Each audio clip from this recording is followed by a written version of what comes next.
Hello बच्चों, कैसे हो आप लोग? अच्छे होंगे बेटा। बेटा पिछले वीडियो में मैंने आपको ये चैप्टर पढ़ाया था। आचार्य रामचंद्र शुक्ल जी का चैप्टर है आपका मित्रता। ठीक है बेटा। तो चैप्टर मैं आपको पिछले वीडियो में पढ़ा चुकी हूँ। बाकी की आपको व्याख्या समझने के लिए आप पिछला वीडियो देखें। ठीक है। और इस वीडियो में मैं आपको बताऊंगी इसके अभ्यास प्रश्न। ठीक है बेटा। तो आज हम जान लेते हैं इसके जो अभ्यास प्रश्न है। दिए गए गद्यांशों पर आधारित प्रश्नों के उत्तर दीजिए। क्या जानेंगे? दिए गए गद्यांशों के आधार पर प्रश्नों के उत्तर दीजिए। बोर्ड एग्जाम में बेटा आपके इसी तरह से क्वेश्चन पूछे जाते हैं। तो जान लेते हैं बेटा हम इस क्वेश्चन को। देखते हैं क्या कहते हैं आचार्य रामचंद्र शुक्ल जी। हम लोग कच्ची मिट्टी की मूर्ति के समान रहते हैं। हम लोग कच्ची मिट्टी की मूर्ति के समान रहते हैं, जिसे जो जिस रूप में चाहे उस रूप का करे, चाहे राक्षस बनावे चाहे देवता। ऐसे लोगों का साथ करना हमारे लिए बुरा है, जो हमसे अधिक दृढ़ संकल्प के हैं, क्योंकि हमें उनकी हर एक बात बिना विरोध के मान लेनी पड़ती है। पर ऐसे लोगों का साथ करना और बुरा है, जो हमारी ही बात को ऊपर रखते हैं, क्योंकि ऐसी दशा में न तो हमारे ऊपर कोई दबाव रहता है और न हमारे लिए कोई सहारा रहता है। ठीक है बेटा, ये मैंने गद्यांश पढ़ा और अब हम जानेंगे इसके क्वेश्चन कैसे करेंगे। तो जानते हैं बेटा, उपर्युक्त गद्यांश का संदर्भ लिखिए। क्या हो जाएगा क्वेश्चन आपका? उपर्युक्त गद्यांश का संदर्भ लिखिए। अब बेटा हम इस क्वेश्चन का आंसर लिखेंगे तो कैसे लिखेंगे? इसके आंसर में बेटा हम लिखेंगे प्रस्तुत गद्यांश। क्या हो जाएगा? प्रस्तुत गद्यांश हमारी पाठ्यपुस्तक हिंदी के गद्य खंड के आचार्य रामचंद्र शुक्ल कृत मित्रता शीर्षक से उद्धृत है। आगे बेटा समझ में कैसे लिखेंगे एक बार फिर से समझ लेते हैं। प्रस्तुत गद्यांश हमारी पाठ्यपुस्तक हिंदी के गद्य खंड के आचार्य रामचंद्र शुक्ल कृत मित्रता शीर्षक से उद्धृत है। ठीक है बेटा, ये इस तरह से आप इसका संदर्भ करोगे। आगे अगला क्वेश्चन है बेटा, रेखांकित अंश की व्याख्या कीजिए। क्या क्वेश्चन बन जाता है? रेखांकित अंश की व्याख्या कीजिए। अब बेटा हम इसका जो रेखांकित अंश की व्याख्या है, ये व्याख्या सारी बेटा मैं पिछले वीडियो में आपको समझा चुकी हूँ। ठीक है, तो वहां से देख लें आप। बाकी का मैं आपको यहां भी समझा देती हूँ। हम लोग कच्ची मिट्टी की मूर्ति के समान हैं। तो इसका आंसर कैसे लिखेंगे? प्रस्तुत गद्यांश में आचार्य रामचंद्र शुक्ल जी कहते हैं कि हम सभी मनुष्य कच्ची मिट्टी के समान ही रहते हैं, जिसे जिस रूप का चाहें उस रूप का करें, उस रूप का बना सकते हैं। जिसे जिस रूप का चाहें उस रूप का बना सकते हैं, चाहे राक्षस बनाए या फिर देवता बनाए। ऐसे लोगों का साथ करना हमारे लिए बुरा है। ऐसे लोगों का साथ करना हमारे लिए अत्यधिक बुरा होता है, जो हमसे अधिक दृढ़ संकल्प के होते हैं। आगे समझ, जो हमसे अधिक दृढ़ संकल्प वाले होते हैं, क्योंकि हमें उनकी हर बात बिना विरोध के मान लेनी पड़ती है। क्योंकि हमें उनकी हर बात बिना विरोध के, निर्विरोध ही हमें मान लेनी पड़ती है। आगे समझ में बेटा, इसका रेखांकित अंश का अर्थ करने के लिए आप क्या करोगे? इसमें कुछ शब्द आप बदल दोगे, बाकी का आप इस तरह से ही लिख दोगे। ठीक है, तो ये क्वेश्चन आपको समझ आ गया। अगला क्वेश्चन, हमें किन लोगों का साथ नहीं करना चाहिए? हमें किन लोगों का साथ नहीं करना चाहिए? और अथवा में यही क्वेश्चन आपसे पूछा गया है, किन लोगों की संगत करना हमारे लिए बुरा है? दोनों का आंसर एक ही हो जाएगा। तो इसका आंसर क्या लिखोगे? हमें किन लोगों का साथ नहीं करना चाहिए, तो इसमें लिखेंगे बेटा हम इसके आंसर में, हमें ऐसे लोगों का साथ नहीं करना चाहिए। देखो, हमें ऐसे लोगों का साथ नहीं करना चाहिए जिनकी बात हमें बिना विरोध के ही मान लेनी पड़ती है। पहला क्या लिखोगे? इसमें पहली लिखोगे, हमें उन लोगों का साथ नहीं करना चाहिए जिनकी बात हमें बिना विरोध के ही मान लेनी पड़ती है। ठीक है, और दूसरा पॉइंट डाल के और उसमें लिखोगे, हमें ऐसे लोगों का भी साथ नहीं करना चाहिए जो सदैव हमारी बात को ही महत्व प्रदान करें। ठीक है, ऐसे लोगों का भी साथ नहीं करना चाहिए जो हमारी बात को ही ऊपर रखते हैं। ठीक है, आगे समझ में? इसमें पॉइंट में डाल के आप लिख दोगे, पहला पॉइंट डालोगे इसमें, उसमें लिखोगे हमें उन लोगों का साथ नहीं करना चाहिए, उन लोगों का साथ नहीं करना चाहिए जो हमारी बात को जिनकी बात हमें बिना विरोध के ही मान लेनी पड़ती है। पहला पॉइंट क्या हो जाएगा? हमें ऐसे लोगों का साथ नहीं करना चाहिए जिनकी हर बात हमें बिना विरोध के ही मान लेनी पड़ती है। ठीक है, अगला पॉइंट डाल के लिखोगे, ऐसे लोग जो सदैव हमारी बात को ही महत्व प्रदान करें, ऐसे लोगों का साथ भी हमें नहीं करना चाहिए। आगे समझ में? इसका आंसर आपका हो जाता है। अगला देख लेते हैं बेटा। अगला गद्यांश हम देखते हैं। देखो, विश्वास पात्र मित्र से बड़ी भारी रक्षा रहती है। विश्वास पात्र मित्र से बड़ी भारी रक्षा रहती है। जिसे ऐसा मित्र मिल जाए उसे समझना चाहिए कि खजाना मिल गया। विश्वास पात्र मित्र जीवन की एक औषधि है। हमें अपने मित्र से यह आशा रखनी चाहिए कि वे उत्तम संकल्पों से हमें दृढ़ करेंगे, दोषों और त्रुटियों से हमें बचाएंगे, हमारे सत्य, पवित्रता और मर्यादा के प्रेम को पुष्ट करेंगे। जब हम कुमार्ग पर पैर रखेंगे तब वे हमें सचेत करेंगे, जब हम हतोत्साहित होंगे तब वे हमें उत्साहित करेंगे। सारांश यह है कि वे हमें उत्तमता पूर्वक जीवन निर्वाह करने में हर प्रकार से सहायता देंगे। सच्ची मित्रता में उत्तम से उत्तम वैद्य की सी निपुणता और परख होती है। अच्छी से अच्छी माता का सा धैर्य और कोमलता होती है। ऐसी ही मित्रता करने का प्रत्येक पुरुष को करना चाहिए। आगे समझ में बेटा, सबसे पहले हम गद्यांश पढ़ते समय उसके प्रत्येक शब्द के लिए ठीक प्रकार से ध्यान देंगे। ठीक है, अब देखते हैं हम इसके क्वेश्चन। उपर्युक्त गद्यांश का संदर्भ लिखिए। अब बेटा हमें क्या करना है, उपर्युक्त गद्यांश का संदर्भ लिखिए। संदर्भ बेटा मैंने अभी अभी आपको बताया था, सारे चैप्टर का संदर्भ आपका वही रहेगा। ठीक है, आगे अगला क्वेश्चन देखते हैं बेटा। देखो संदर्भ आपका वही रहेगा। रेखांकित अंश की व्याख्या कीजिए। तो प्रस्तुत गद्यांश में आचार्य रामचंद्र शुक्ल जी कहते हैं कि विश्वास पात्र मित्र से हमें हमारी बड़ी भारी रक्षा होती है, अर्थात हमें विश्वास पात्र मित्र के द्वारा अत्यधिक लाभ प्रदान होता है। जिसे ऐसे मित्र मिल जाएं, जिस मनुष्य को ऐसा मित्र मिल जाता है उसे समझ लेना चाहिए कि उसे खजाना ही मिल गया। विश्वास पात्र मित्र हमारे जीवन में विश्वास पात्र मित्र हमारे जीवन में एक औषधि के समान कार्य करता है। आगे समझ में, इस तरह से इसका अर्थ लिखोगे। आगे यहां से लिखोगे, सच्ची मित्रता में उत्तम से उत्तम वैद्य की सी निपुणता और परख होती है।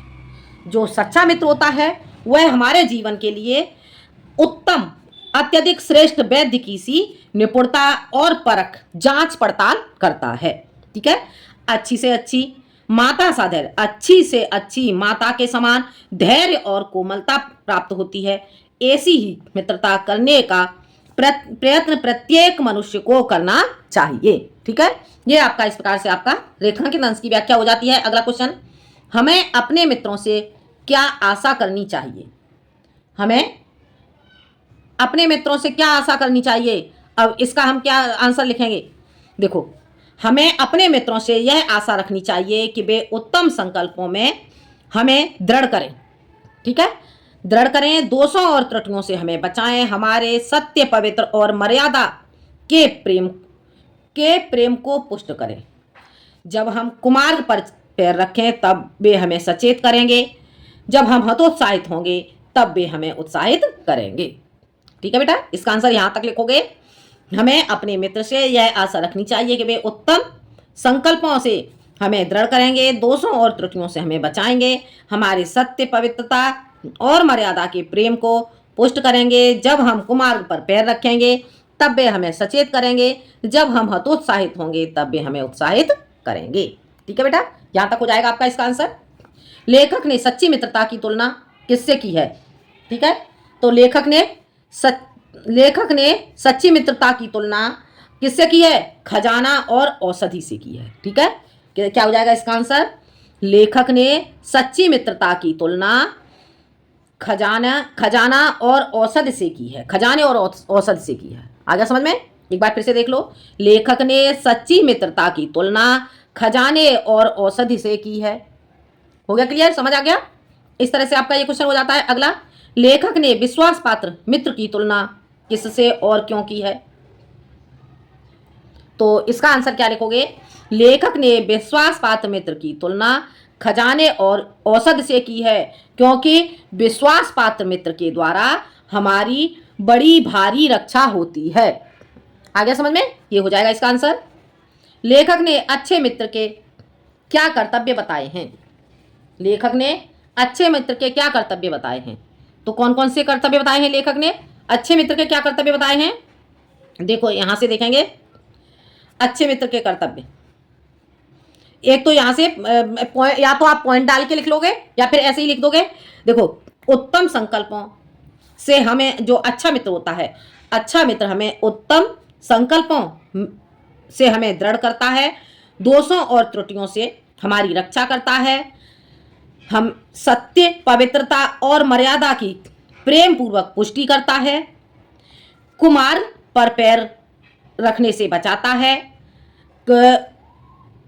जब हम कुमार्ग पर चलते हैं, या फिर ऐसे लिखोगे, कुमार्ग पर जब हम पैर रखते हैं तब वह हमें सचेत करता है, जब हम हतोत्साहित होंगे तब वह हमें उत्साहित करेगा। आगे समझ में? ये हो गए आपके अच्छे मित्र के कर्तव्य।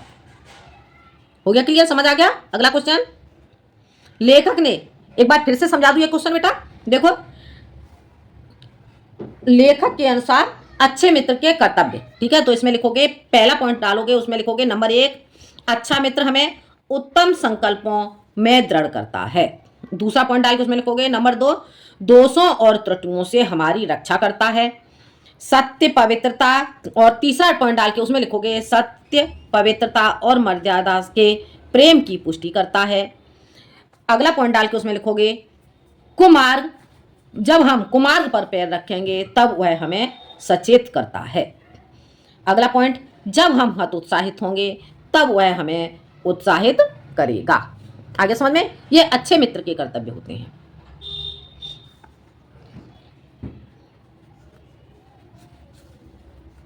अगला, लेखक ने विश्वास पात्र को जीवन की औषधि क्यों कहा जाता है?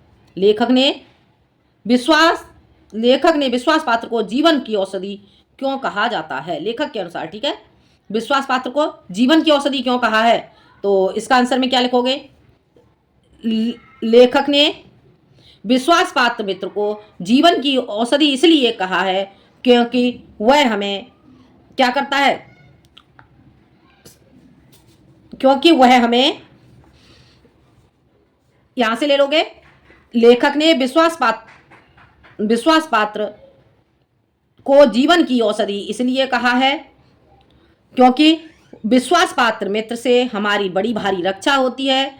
जिसे ऐसा मित्र मिल जाए उसे समझना चाहिए कि उसे खजाना ही मिल गया।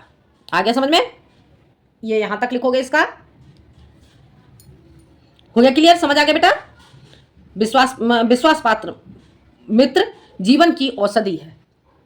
या तो इसे यहां से लेकर यहां तक लिख लोगे, या फिर ऐसे लिखोगे, लेखक ने विश्वास पात्र मित्र को जीवन की औषधि इसलिए कहा है क्योंकि विश्वास पात्र मित्र के द्वारा मित्र से बड़ी भारी रक्षा होती है। जिसे ऐसा मित्र मिल जाए उसे समझना चाहिए कि उसे खजाना ही मिल गया। हो गया इसका आंसर बेटा? समझ आ गया? अगला हम गद्यांश देखते हैं। अगला गद्यांश क्या हो जाता है हमारा, देखते हैं बेटा। देखो, मित्र केवल उसे नहीं कहते, क्या कहते हैं यहां पर शुक्ल जी कहते हैं,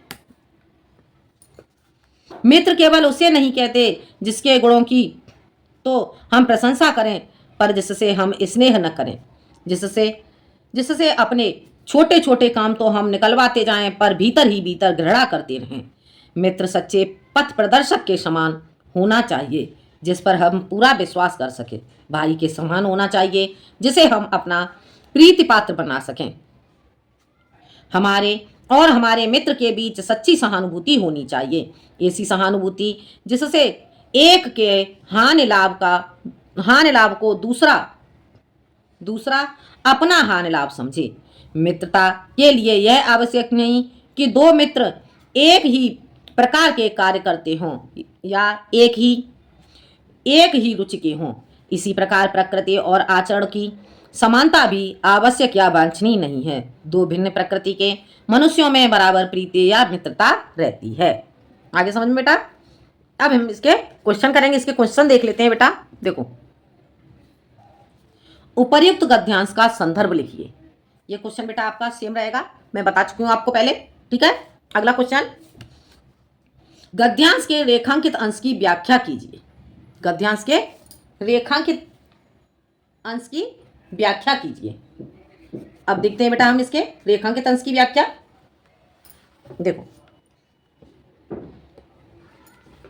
देखो यहां से देखते हैं हम रेखांकित अंश की व्याख्या।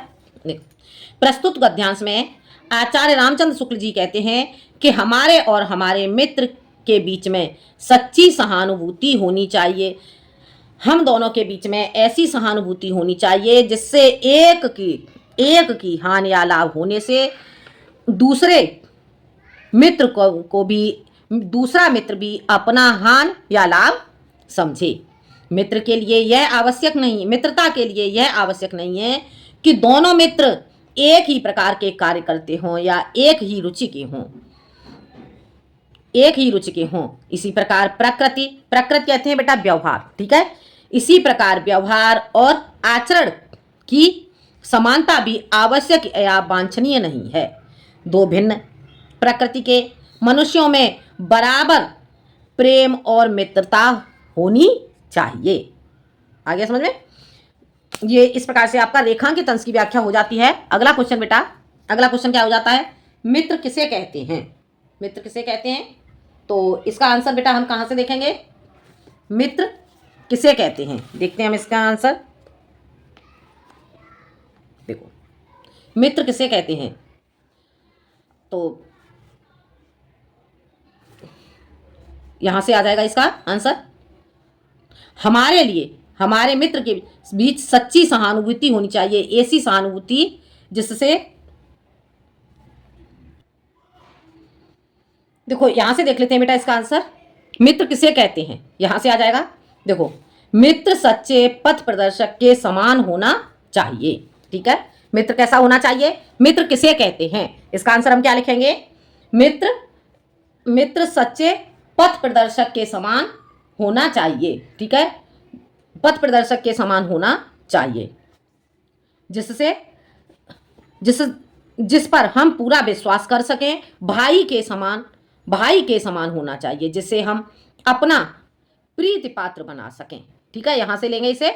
मित्र कैसा होना चाहिए? मित्र किसे कहते हैं? मित्र सच्चे पथ प्रदर्शक के समान होना चाहिए जिस पर हम पूरा विश्वास कर सकें। भाई के समान होना चाहिए जिसे हम अपना प्रीति पात्र बना सकें। ये हो जाएगा आपका आंसर, मित्र किसे कहते हैं। अगला क्वेश्चन बेटा देखते हैं हमारा क्या हो जाता है। देखो, हमारे और हमारे मित्र के बीच कैसी सहानुभूति होनी चाहिए, इसका आंसर आपका ये वाला हो जाता है जो मैं आपको पहले बता रही थी। इसका आंसर आपका ये हो जाएगा, हमारे और हमारे मित्र के बीच सच्ची सहानुभूति होनी चाहिए, ठीक है। हमारे और हमारे मित्र के बीच कैसी सहानुभूति होनी चाहिए? हमारे और हमारे मित्र के बीच में सच्ची सहानुभूति होनी चाहिए। आगे समझ में?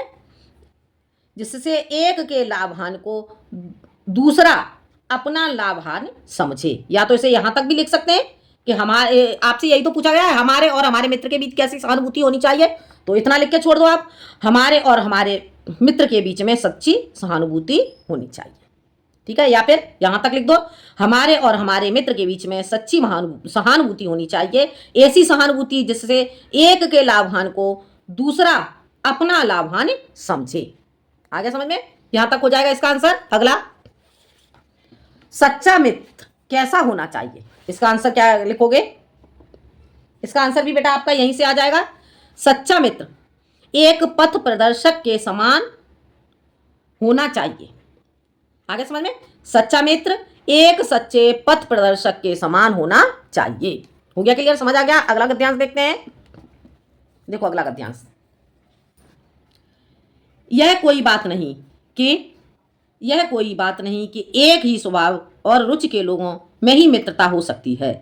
समाज में विभिन्नता देखकर लोग एक दूसरे की ओर आकर्षित होते हैं। जो गुण हम में नहीं है, हम चाहते हैं कि ऐसा कोई मित्र मिले जिसमें वे गुण हों। चिंताशील मनुष्य प्रफुल्लित चित्त का साथ ढूंढता है। निर्बल बलि का, धीर उत्साही का, उच्च आकांक्षा वाला चंद्रगुप्त युक्ति और उपाय के लिए चाणक्य का मुंह ताकता था। नीति विशारद अकबर मन बहलाने के लिए बीरबल की ओर देखता था। आगे बेटा समझ में? अब इसके आंसर देखते हैं। उपर्युक्त गद्यांश का संदर्भ लिखिए। संदर्भ बेटा आपका वही हो जाएगा, ठीक है, जो मैंने अभी आपको बताया था। अब अगला क्वेश्चन, गद्यांश के रेखांकित अंश की व्याख्या कीजिए। अब इसमें रेखांकित अंश की व्याख्या करेंगे, तो देखते हैं इसका आंसर। प्रस्तुत गद्यांश में आचार्य रामचंद्र शुक्ल जी कहते हैं कि यह कोई बात नहीं है कि एक ही स्वभाव और एक ही रुचि के लोगों में ही आपस में मित्रता हो सकती है। समाज में अनेकों रूपों, अनेकों भिन्नताओं को देखकर लोग एक दूसरे के प्रति आकर्षित होते हैं। आगे समझ में? ये आपका रेखांकित अंश की व्याख्या हो जाती है। अगला क्वेश्चन, एक व्यक्ति दूसरे की ओर क्या देखकर आकर्षित होते हैं? तो इसका आंसर कैसे लिखोगे? एक व्यक्ति दूसरे व्यक्ति की ओर क्या देखकर आकर्षित होते हैं? तो एक व्यक्ति दूसरे व्यक्ति की ओर क्या देखकर आकर्षित होते हैं? जो देखो यहां से देख लेते हैं, इसका अर्थ क्या हो जाएगा समाज में। इसका आंसर क्या हो जाएगा? एक व्यक्ति दूसरे की ओर क्या देखकर आकर्षित होते हैं? तो ये एक व्यक्ति दूसरे व्यक्ति की ओर समाज में विभिन्नता को देखकर एक दूसरे की ओर आकर्षित होते हैं। हो गया क्लियर? समझ में आ गया? एक व्यक्ति दूसरे व्यक्ति की ओर समाज में विभिन्नता को देख करके आकर्षित होते हैं। आगे समझ में? यहां तक आपका हो जाता है। अगला देखते हैं बेटा, अगला गद्यांश। अगला गद्यांश आपका क्या हो जाता है? देखो, मित्र का कर्तव्य इस प्रकार बताया गया है। मित्र का कर्तव्य इस प्रकार बताया गया है, उच्च और महान कार्य में इस प्रकार सहायता देना, मन बढ़ाना और साहस दिलाना कि तुम अपनी निज की सामर्थ्य से बाहर काम कर जाओ। यह कर्तव्य उसी से पूरा होगा जो दृढ़ चित्त और सत्य संकल्प का हो। इससे हमें ऐसे ही मित्रों की खोज में रहना चाहिए जिनमें हमसे अधिक आत्मबल हो। हमें उनका पल्ला उसी तरह पकड़ना चाहिए जिस तरह सुग्रीव ने राम का पल्ला पकड़ा था। मित्र हो तो प्रतिष्ठित और शुद्ध हृदय के हों, मृदुल और पुरुषार्थी हों, शिष्ट और सत्यनिष्ठ हों, जिससे हम अपने को उनके भरोसे पर छोड़ सकें और यह विश्वास कर सकें कि उनसे किसी प्रकार का धोखा न होगा। आगे समझ में? अब हम इसके क्वेश्चन देखते हैं बेटा। उपर्युक्त गद्यांश का संदर्भ लिखिए। ये बेटा आपका क्वेश्चन, इसका आंसर आपका वही हो जाएगा जो मैं पहले आपको बता चुकी हूं। ठीक है? अगला, रेखांकित अंश की व्याख्या कीजिए। अब रेखांकित अंश की व्याख्या क्या करोगे? प्रस्तुत गद्यांश में आचार्य रामचंद्र शुक्ल जी कहते हैं कि यह कर्तव्य उसी से पूरा होगा जो दृढ़ चित्त कहते हैं बेटा मन के लिए। ठीक है? तो यह कर्तव्य उसी से पूरा होगा जो दृढ़ मन और सत्य संकल्प का हो। इससे हमें ऐसे मित्रों की खोज में रहना चाहिए जिनमें हमसे अधिक आत्मबल हो, जिस मनुष्यों में हमसे अधिक दृढ़ आत्मबल हो, मजबूत आत्मबल हो। आगे समझ में? अगला क्वेश्चन, यह आपका रेखांकित अंश की व्याख्या हो जाती है। अगला, हमें कैसे मित्रों की खोज में रहना चाहिए?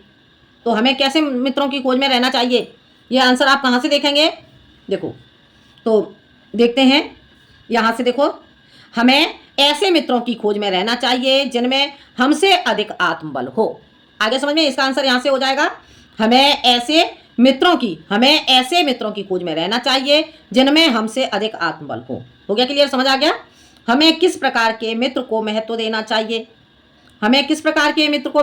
चाहिए? तो इसमें हम क्या लिखेंगे? देखो, हमें किस प्रकार के मित्र को महत्व देना चाहिए, तो इसका आंसर हमारा कहाँ हो जाएगा? देखो, हमें यहां से देख लेते हैं। ऐसे मित्र को हमें यही आ जाएगा आपका, हमें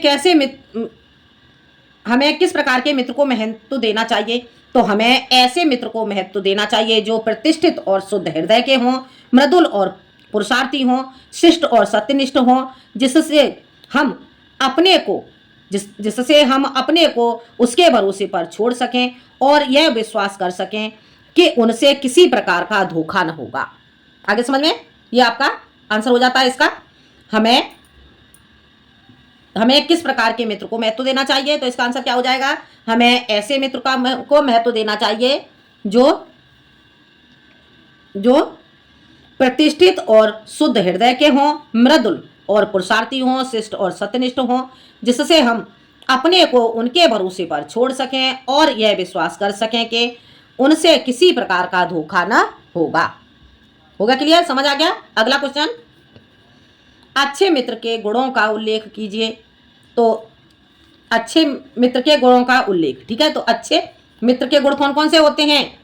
तो अच्छे मित्र के गुण, मित्र, तो यहां से लिखोगे अच्छे मित्र के निम्नलिखित गुण होते हैं, ठीक है। अच्छे मित्र के निम्नलिखित गुण होते हैं। नंबर 1, उच्च और महान कार्य में इस प्रकार सहायता देना। उच्च और महान कार्य में ठीक प्रकार से सहायता करना, ठीक है। अगला पॉइंट, मन बढ़ाना और साहस दिलाना कि तुम अपनी निज की सामर्थ्य से बाहर काम कर सकती हो। आगे समझ में? और यह अगला पॉइंट डाल के लिखोगे, यह कर्तव्य उसी से पूरा होगा जो दृढ़ चित्त और सत्य संकल्प का हो गया समझ में? या फिर यहां से लिखोगे, अच्छे मित्र के गुणों का उल्लेख कीजिए। तो अच्छे मित्र के गुणों का उल्लेख यहां से लिखोगे, उच्च और महान कार्य में इस प्रकार सहायता देना, मन बढ़ाना और साहस दिलाना कि तुम अपनी निज की सामर्थ्य से बाहर काम कर जाओ, ठीक है। पॉइंट डाल के लिखना चाहो 2 पॉइंट में लिख सकते हो या फिर ऐसे ही लिख सकते हो गया क्लियर? समझ आ गया? आत्मबल से आप क्या समझते हो? आत्मबल, आत्मबल क्या होता है? आत्मबल किसे कहते हैं? आत्मबल का अर्थ है बेटा आत्मविश्वास, ठीक है। आत्मबल से आप क्या समझते हो? तो इसका लिखोगे आंसर, आत्मबल का अर्थ होता है आत्मविश्वास, ठीक है। आत्मविश्वास, हमें अपने आप पर विश्वास, ठीक है। समझ आ गया? अगला देखते हैं, अगला गद्यांश हम देख लेते हैं बेटा। उनके लिए न तो बड़े बड़े वीर अद्भुत कार्य कर गए हैं और न बड़े बड़े ग्रंथकार ऐसे विचार छोड़ गए हैं जिनसे मनुष्य जाति के हृदय में सात्विकता की उमंगें उठती हैं। उनके लिए फूल पत्तियों में कोई सौंदर्य नहीं, झरनों के कलकल में मधुर संगीत नहीं, अनंत सागर तरंगों पर गंभीर रहस्यों का आभास नहीं। उनके भाग्य में सच्चे प्रयत्न और पुरुषार्थ का आनंद नहीं, उनके भाग्य में सच्ची प्रीति का सुख और कोमल हृदय की शांति नहीं। जिनकी आत्मा अपने इंद्रिय विषयों में ही लिप्त है, जिनका हृदय नीचाशयों और कुत्सित विचारों से कुंठित है, ऐसे नशोन्मुख प्राणियों को दिन दिन अंधकार में पतित होते देख कौन ऐसा होगा जो तरस न खाएगा? उसे ऐसे प्राणियों का साथ न करना चाहिए। आगे समझ में? अब हम इसके क्वेश्चन देख लेते हैं बेटा। क्वेश्चन क्या हो जाएगा इसका क्वेश्चन बेटा आपका हो जाता है, उपर्युक्त गद्यांश का संदर्भ लिखिए। ये क्वेश्चन आप कर ही लोगे। अगला, गद्यांश के रेखांकित अंश की व्याख्या कीजिए। तो प्रस्तुत गद्यांश में आचार्य रामचंद्र शुक्ल जी कहते हैं कि उनके लिए फूल पत्तियों में कोई सौंदर्य नहीं, झरनों के कल कल के मधुर स्वर का भी उनके लिए कोई संगीत नहीं है, अनंत सागर तरंगों पर गंभीर रहस्यों का आभास भी उन्हें प्रतीत नहीं होता है। और फिर यहां से लिखोगे, जिनकी आत्मा अपने इंद्रिय विषयों में ही लिप्त है, अर्थात जिनकी आत्मा इंद्रिय विषयों में, अर्थात जिनकी इंद्रियां काम वासना में लिप्त होती हैं, जिनका हृदय नीचाशयों और कुंठित विचारों से कलुषित होते हैं, यानी कि कुंठित विचारों से दोषपूर्ण होते हैं, ऐसे नशे से युक्त प्राणियों को दिन दिन अंधकार में गिरते हुए देख कौन होगा जो उन पर तरस न खाएगा? यह आपका रेखांकित अंश का अर्थ हो जाता है। अगला क्वेश्चन, हमें किस प्रकार के प्राणियों का साथ नहीं करना चाहिए? तो हमें किस प्रकार के प्राणियों का साथ करना चाहिए? तो जो मनुष्य कैसे हो? जो मनुष्य, यहां से लिखोगे, जिनका हृदय नीचाशयों और कुंठित विचारों से कलुषित हो, नशोन्मुख प्राणियों को दिन दिन अंधकार में पतित होते हुए देखते हैं, ऐसे लोगों का हमें साथ नहीं करना चाहिए, ठीक है। या फिर इसका ऐसे लिखोगे, हमें किस प्रकार के प्राणियों का साथ नहीं करना चाहिए? जिनका हृदय नीचाशयों और कुंठित विचारों से दोषपूर्ण हो, हमें ऐसे लोगों का साथ नहीं करना चाहिए। आगे समझ में? अगला क्वेश्चन, लेखक किस बात पर तरस खाने की बात करता है? लेखक किस बात पर तरस खाने की बात करता है? ठीक है, तो इसका यहां से लिखोगे आंसर, नशोन्मुख प्राणियों को दिन दिन अंधकार में पतित होते देख कौन ऐसा होगा जो तरस ना खाएगा, उसे ऐसे प्राणियों कौन ऐसा होगा जो तरस न खाएगा। आगे समझ में, यहां तक लिखोगे इसे। अगला अगला हम देखते हैं बेटा, अगला गद्यांश देखते हैं। ये गद्यांश आपको समझ आ गया होगा। कुसंग का ज्वर सबसे भयानक होता है। यह केवल नीत और सद्वृत्ति का ही नाश करता है, बल्कि बुद्धि का भी क्षय करता है। किसी युवा पुरुष की संगति यदि बुरी होगी तो वह उसके पैरों में बंधी चक्की के समान होगी, जो उसे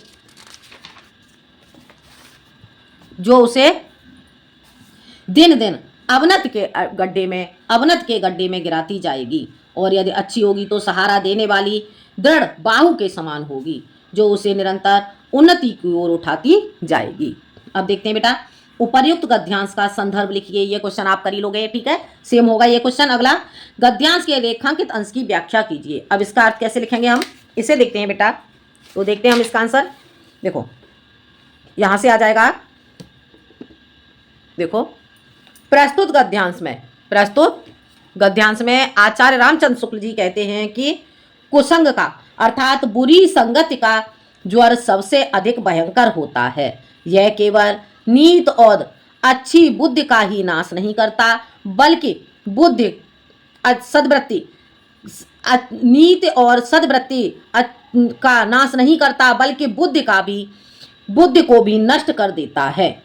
किसी युवा पुरुष की संगति यदि बुरी होगी तो वह उसके पैरों में बंधी हुई चक्की के समान होगी, जो उसे दिन प्रतिदिन अवनति के गड्ढे की ओर गिराती जाएगी।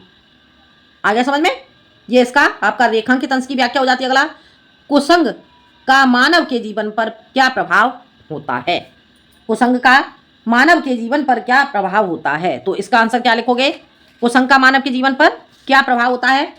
कुसंग का प्रभाव, ये बेटा देखो ये क्वेश्चन देख लो, कुसंग का मानव के जीवन पर क्या प्रभाव होता है। अगला क्वेश्चन, कुसंग का प्रभाव व्यक्ति के जीवन पर किस प्रकार पड़ता है। ठीक है, युवा पुरुष की संगति यदि बुरी होगी तो उसका क्या परिणाम होगा। उपर्युक्त गद्यांश में युवा पुरुष की संगति के संबंध में लेखक ने क्या बताया। उपर्युक्त गद्यांश में सत्संगति की क्या विशेषताएं बताई गई हैं। इनका सबका बेटा आपका आंसर एक ही हो जाएगा, कुसंग का मानव के जीवन पर क्या प्रभाव पड़ता है। तो ठीक है, यहां से देखते हैं इसका आंसर। देखो यहां से लिखोगे इसका आंसर, बुरी संगति मनुष्य के लिए भयंकर ज्वर के समान होती है। बुरी संगति मनुष्य के लिए भयंकर ज्वर के समान होती है। वह न केवल नीत और सद्वृत्ति को नष्ट करती है, अपितु बुद्धि को भी नष्ट कर देती है। आगे समझ में, यहां तक हो जाएगा इसका आंसर, कुसंग से लेकर के क्षय करता है। ठीक है, यहां तक हो जाएगा इसका आंसर। अगला क्वेश्चन क्या हो जाएगा बेटा, कुसंग और अच्छी संगति में क्या अंतर है। ठीक है, तो इसका आंसर कहां से लिखोगे, कुसंग और अच्छी संगति में क्या अंतर है। देखते हैं इसका आंसर। देखो किसी युवा पुरुष की संगति यदि बुरी होगी, यहां से आ जाएगा इसका आंसर, किसी युवा पुरुष की संगति यदि बुरी होगी तो वह उसके पैरों में बंधी चक्की के समान होगी, जो उसे दिन अवनति के गड्ढे में गिराती जाएगी। और यदि अच्छी होगी तो सहारा देने वाली सुदृढ़ बाहु के समान होगी। आगे समझ में, यहां तक हो जाएगा ये। अगला क्वेश्चन, कुसंग का ज्वर सबसे भयानक क्यों होता है। ठीक है, दिखाई दे रहा है, क्या हो जाएगा ये आपका क्वेश्चन। देखो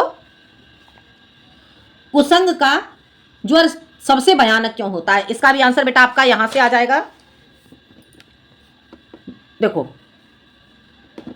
क्योंकि कुसंग के द्वारा सद्वृत्ति अच्छी बुद्धि। ठीक है, कुसंग के द्वारा सद्वृत्ति, यहां से ले लो, कुसंग के द्वारा सद्वृत्ति का नाश हो जाता है और बुद्धि भी नष्ट हो जाती है। या फिर ऐसे ही लिख दोगे, कुसंग के द्वारा सद्वृत्ति का ही नाश नहीं करती, बल्कि बुद्धि का भी क्षय करती है। ठीक है, वैसे मेरे विचार से आप ऐसे लिखोगे तो ठीक रहेगा।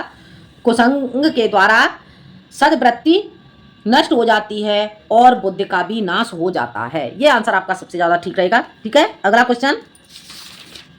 क्वेश्चन आपका क्या होता है, देखो, सुदृढ़ बाहु का क्या अर्थ है? सुदृढ़ बाहु का अर्थ, तो सुदृढ़ बाहु का अर्थ क्या हो जाएगा?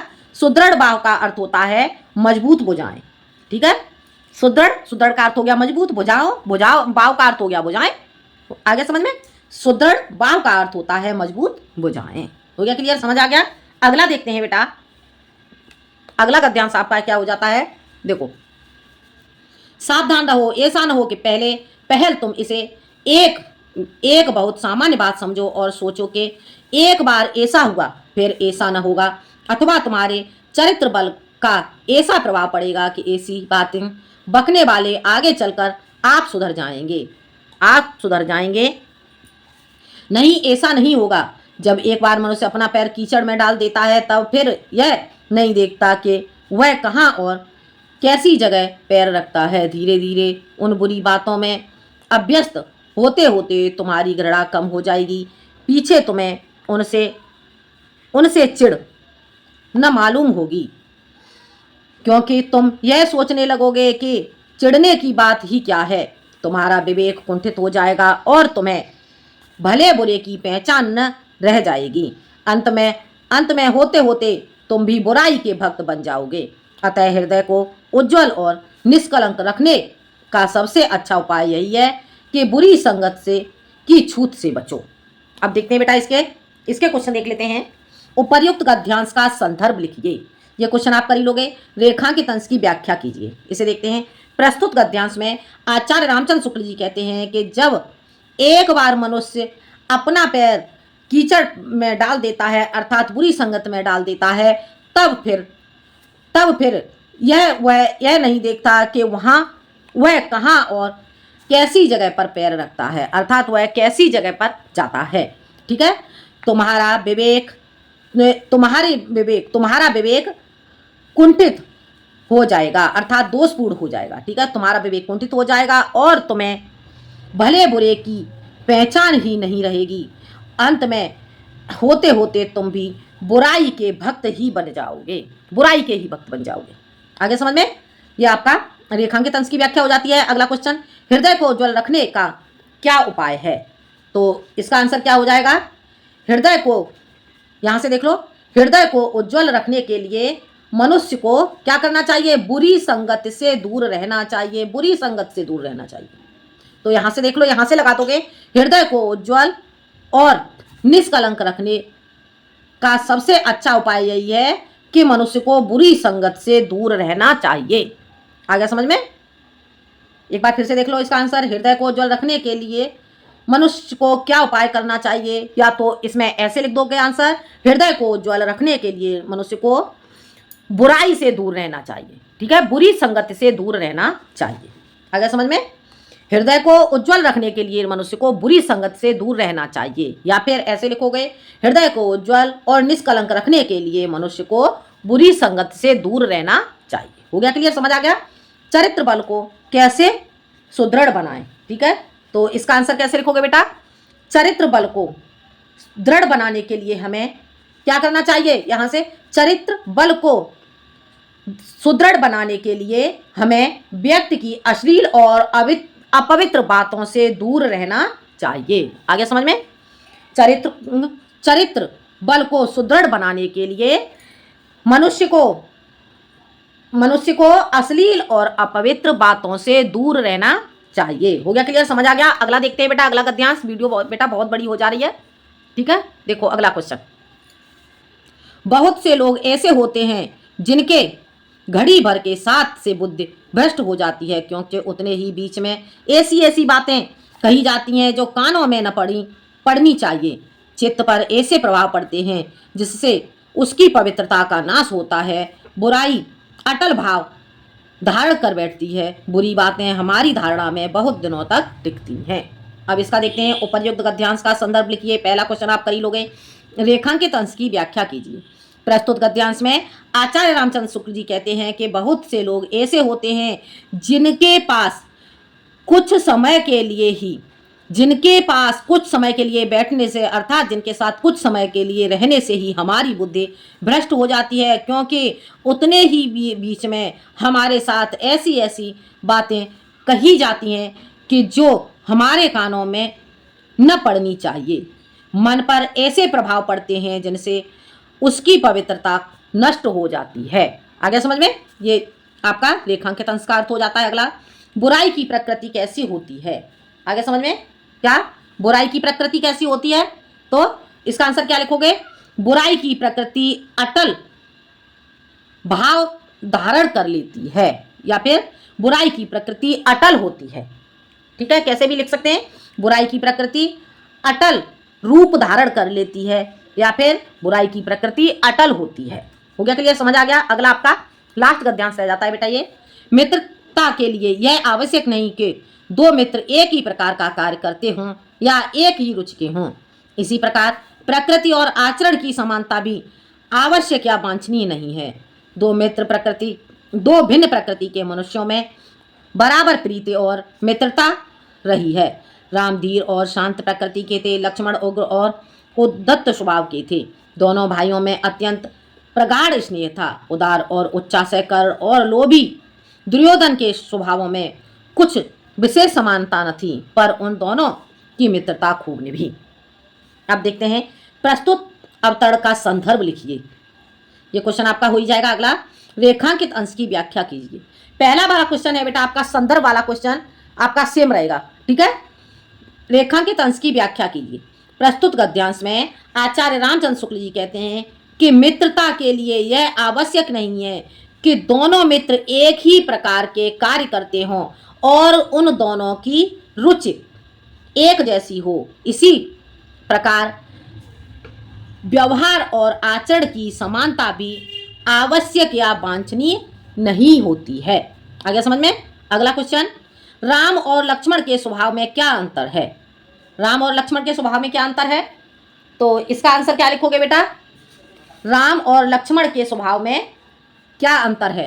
तो इसे लिखोगे, राम धीर और शांत प्रकृति के थे, जबकि लक्ष्मण उग्र और उद्धत स्वभाव के थे। आगे समझ में? राम धीर और शांत प्रकृति के थे, जबकि लक्ष्मण उग्र और उद्धत स्वभाव के थे। हो गया क्लियर? अगला क्वेश्चन हो जाएगा आपका, प्रस्तुत गद्यांश में लेखक क्या कहना चाहता है? तो प्रस्तुत गद्यांश में लेखक क्या कहना चाहता है, इसका आंसर क्या लिखोगे बेटा? इसका आंसर देखते हैं बेटा। देखो, इसका आंसर आपका हो जाएगा, प्रस्तुत गद्यांश में लेखक कहना चाहता है कि हृदय को उज्जवल और निष्कलंक रखने के लिए व्यक्ति को बुरी संगति को त्याग देना चाहिए। आगे समझ में? प्रस्तुत गद्यांश में लेखक कहना चाहता है कि हमें अपने हृदय को उज्जवल रखने के लिए अर्थात निष्कलंक रखने के लिए हमें बुरी संगति का त्याग कर देना चाहिए। आगे समझ में? ये बेटा आपको समझ में आ गया होगा।